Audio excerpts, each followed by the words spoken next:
Thomas Soto. Il est le nouveau maître des télécoms, il a racheté SFR et voilà qu'il veut boucler le rachat de Bouygues Télécom, le tout à coup de dette. Bonjour Nicolas Barré. Bonjour Thomas. Patrick Drahi est-il fou? Peut-il réussir ou son groupe va-t-il s'écrouler comme un château de cartes? Alors est-il fou? Non, je ne crois pas. Et peut-il réussir? Oui, je crois. Et je pense qu'il a même compris beaucoup de choses avant tout le monde. Alors évidemment, pourquoi est-ce qu'on se pose ces questions? Parce que ça fait un peu penser au Jean-Marie Messier boulimique des années 2000. On a un peu le même scénario, si vous voulez. En seulement 1 an et demi, il a mis 25 milliards d'euros pour racheter SFR. 25 milliards. Exactement. Alors, et tout ça, c'est de la dette. Oui, alors, justement, alors oui, c'est ça qui inquiète. Alors, ce qui compte, finalement, c'est pas tellement le montant de la dette, c'est est-ce qu'il a les capacités de rembourser.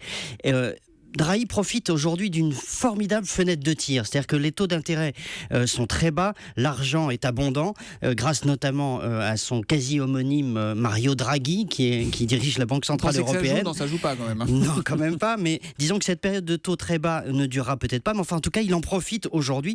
Toute la question quand on achète une entreprise avec de la dette, ça s'appelle un LBO, c'est de savoir si l'entreprise qu'on rachète dégagera assez de bénéfices en gros pour rembourser cette dette. Bon, mais là, est-ce que c'est le cas? Pour l'instant oui, tout à fait, on est tout à fait dans les clous. La dette de Drahi n'a rien de fou. Vous savez, on dit qu'il faut un ratio, qu'il faut limiter la dette à 4 fois l'excédent brut d'exploitation, c'est-à-dire l'argent que dégage l'entreprise. Et là, ça colle. On y est, on est même en dessous si on prend en compte toutes les économies d'échelle qu'il va pouvoir faire.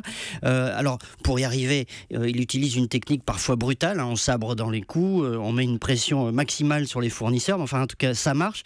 Ce qu'il faut, c'est qu'il maintienne ses marges, qu'il garde ses clients, ça c'est le vrai défi.